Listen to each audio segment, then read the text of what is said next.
And actually, I request that we really clap for these two women for winning seats competitively, and they were competing with men, and they won those seats. We don't take that lightly. We know they really worked, and they put their best foot forward, and they had support from those regions. Meaning, if we could have put more women in the competition as candidates, probably we could have realized more now. You need to have your constitution at all the time. Musitembee bila katiba. Thank you very much for your effort, and I hope we will walk this journey together.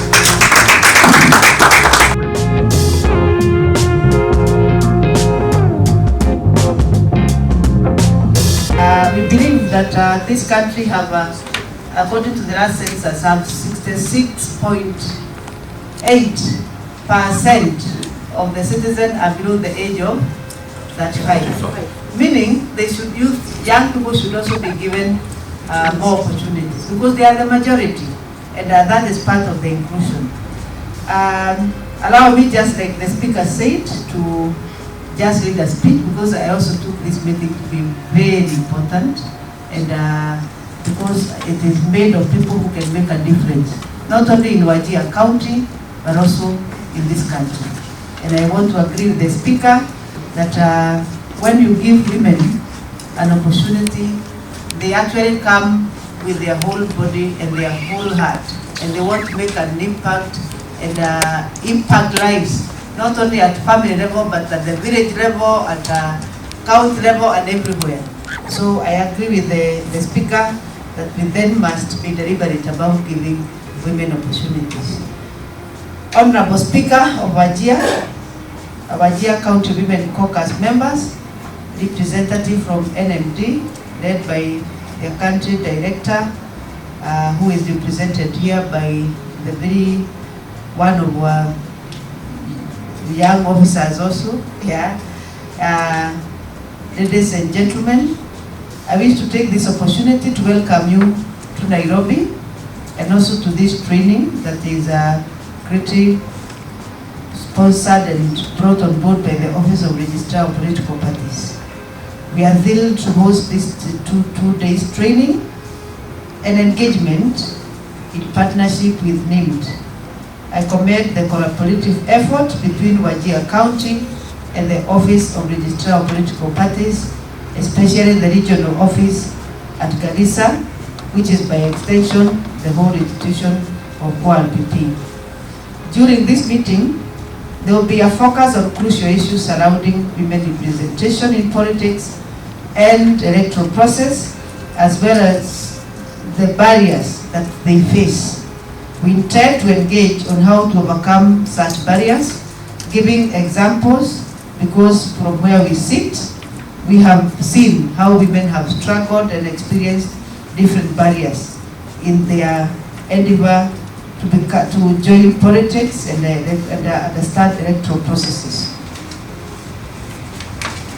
Our distinguished guests, our discussion will revolve also around strategies for mainstreaming gender consideration in legislative processes.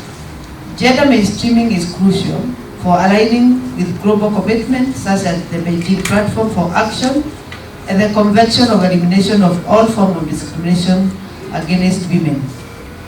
Key strategies include gender impact assessment, inclusive legislative committees, gender budgeting, capacity building, gender distributed data, public consultation with stakeholders. Current statistics reveal a significant gap in women representatives both nationally and in the devolved units, underscoring the urgency of proactive measures. In the 2022 general election, the participation of women representation represented significant milestone in the country's political history, with the female performing better than the previous years, meaning we have been rising in terms of the numbers. For instance, we moved from 3 governors to 7 governors. From 2017 we had 3 governors. In 2022 we moved to 7 governors. For MCAs, we had about 98 or so in the last 2017 elections. We currently have 152 elected MCAs.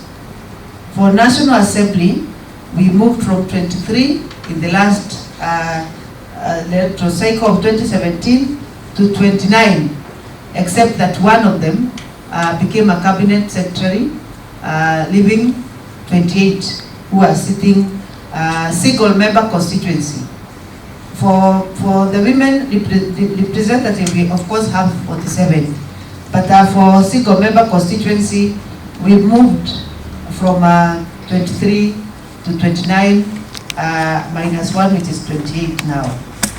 For senators, we moved from 0 to 3, so meaning that we moved from what was not there and created three senators who are elected directly. Part of this 152 we are talking about include Honorable Dahaba Yusuf.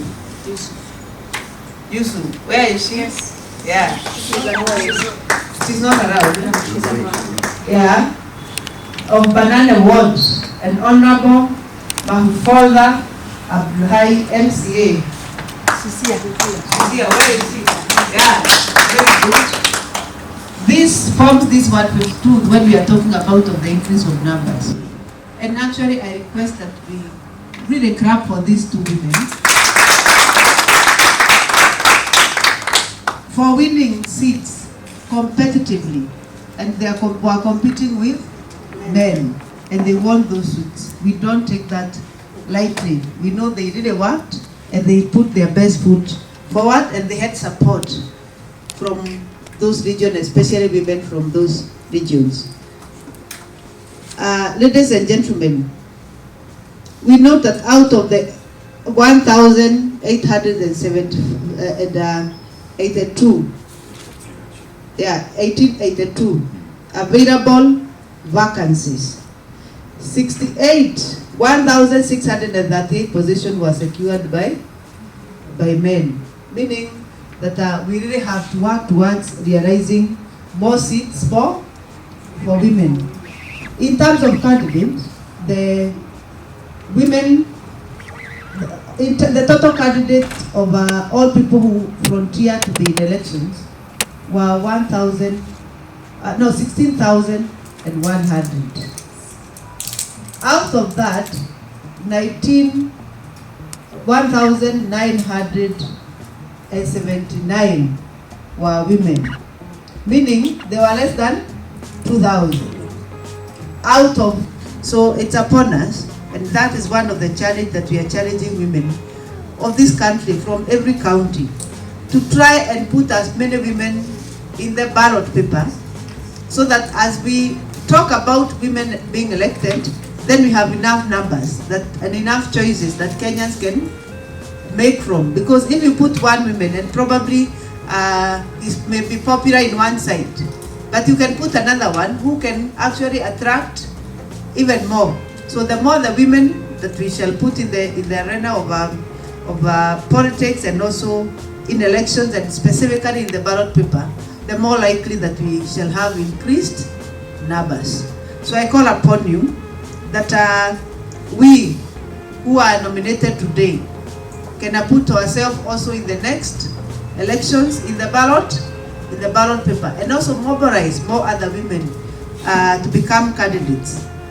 And it is our commitment as an institution to work with you, to really want to help you understand the political landscape, and also the political parties and the electoral process, so that you are able to bring yourself as a candidate.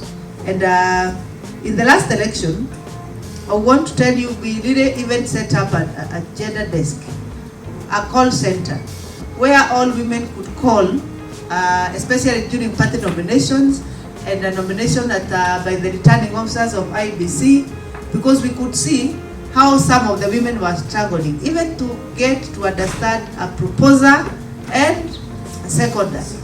Yeah, some of them appeared before the returning officer without a proposer or a seconder. And some of them they could call chorus from that session. I had told my officers, let them chorus. And even if they don't have a proposer and seconder, we are going to look at the party register and give you a proposer and a seconder. And we actually gave you. Yeah, majority of the women we gave, because when they don't understand that maybe they could not get somebody who was already a party member. The one they picked, when you go to the returning officer, you are told there is not a party member of the party that you are running with. Then you are stranded there, and the returning officer is telling you you are going to disqualify you because you don't have a proposer.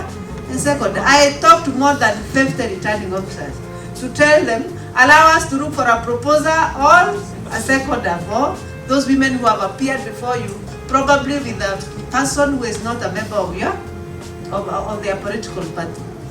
And we supported because we thought pushing numbers into the ballot paper will play a significant role in allowing the women to get opportunities to be elected.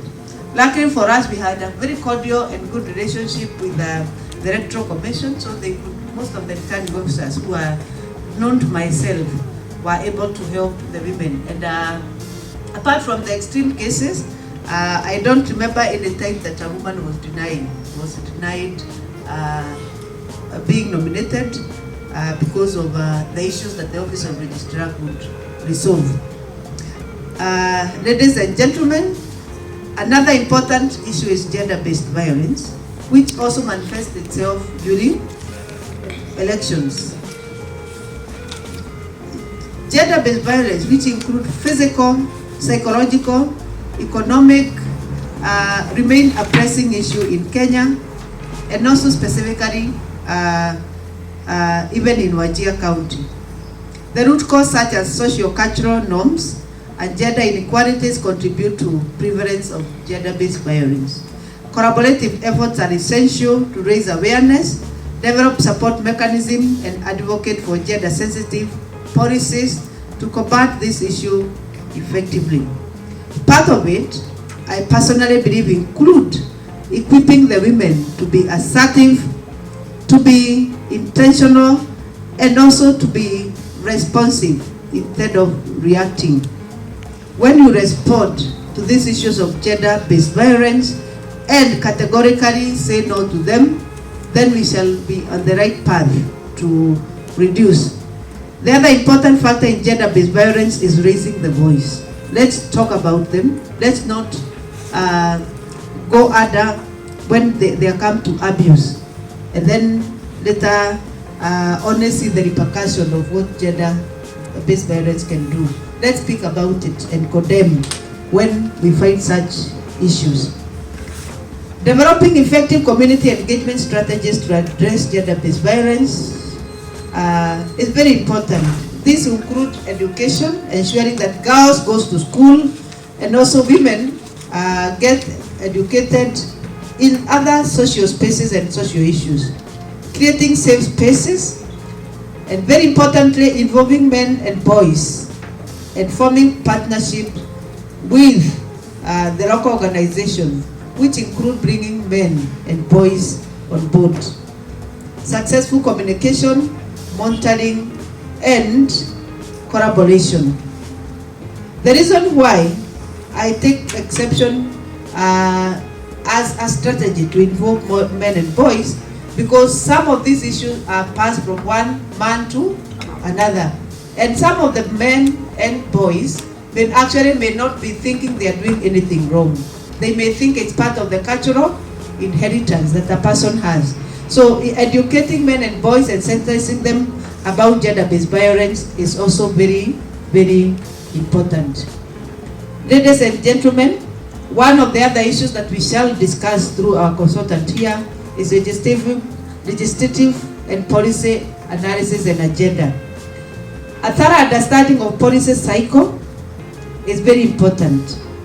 It is very important that the members of the county assembly are very clear that they have a role to convert their God-given space that they have received into a real tool of change by legislating and bringing policies on board. So we expect that by the fact that women have positions, whether nominated or elected, you have an opportunity to really contribute to what needs to be done in in our country and also the county of Wajir. In Kenya, the participation of women in political parties, governance and structures has been significantly limited by various socio-cultural and institutional barriers.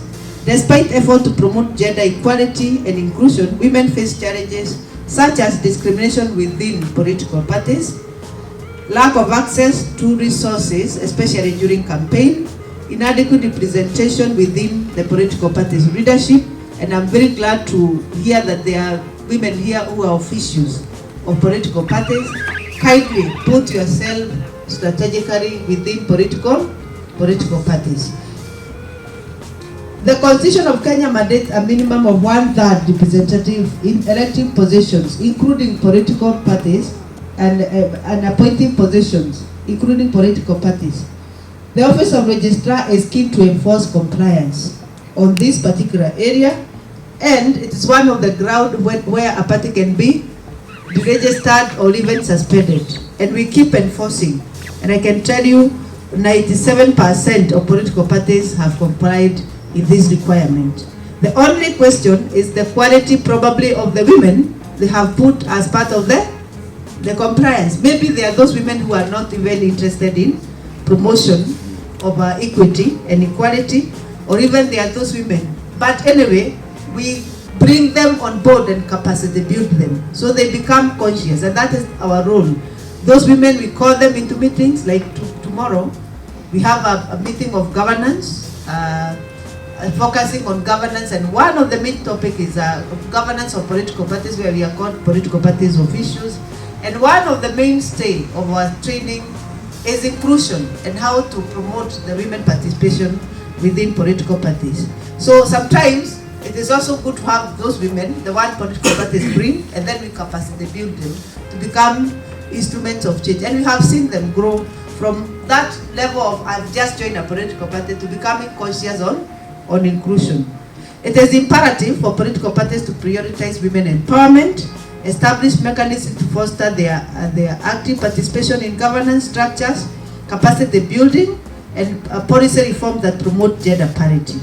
By promoting inclusivity and diversity within political party leadership, Kenya can enhance democratic representation and achieve more equitable outcomes for all citizens. We look forward to the next general election becoming better and realizing better numbers than we have today.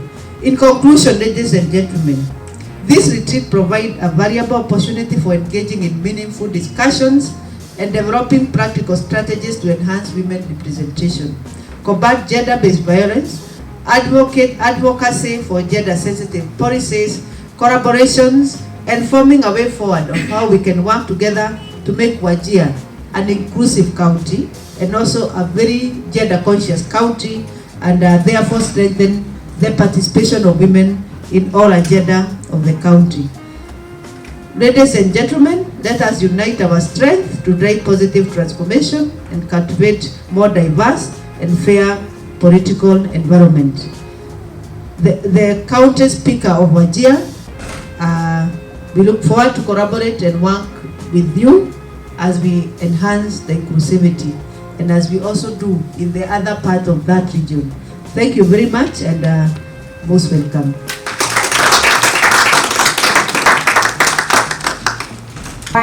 Empowerment and inclusion of women in all development and decision-making opportunities, to promote consultation and cooperation. Netherlands Institute for Democracy.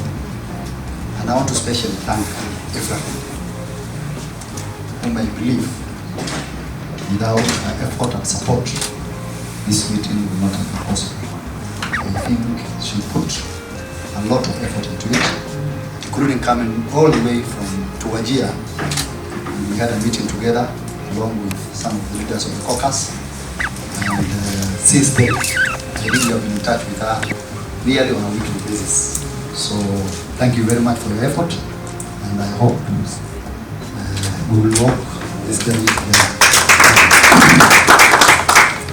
So because of the importance that I attach to this meeting, I have prepared a written speech. So you allow me to read the speech, then after that I will give a few of the compliments. Good morning, ladies and gentlemen. I'm honored to be speaking with you today as we kick off this training session for Women Caucus. Yes, you know, legal frameworks that are responsible for, you know, the participation of women, inclusion of women in particular in the political and governance process of the country. So I have told you that the Constitution of Kenya 2010 is the most important document. And I work with my copy, and I don't know whether the registrar can give you some copies, because once you need to keep your Quran on the table and the Constitution in your bag. Have you heard what I say? Where do you put your Quran? And your Constitution? Why in the bag? Because you are not supposed to be seen with it. People may start fearing you. But you need to keep it, so that when somebody says something, you pick it from your bag and they ask, na huyu mambo anasema iko wapi wakati. Are you with me now? Yes. You need to have your Constitution at all the time. Musitembee bila katiba. Kwa Wakristo unaweka Biblia kwa meza na katiba kwa bag. Kama ni mwanaume unaweka katiba ndani ya gari ama mahali inaweza kuonekana, unaweza kuivuruta haraka. These ones, in fact, the copies are fairly small. Some of them you can keep them in your pocket. It's very important that you walk with your katiba everywhere you go. Ndio watu wajue kwamba hawa waheshimiwa wanajua chenye wanasema. So in this constitution,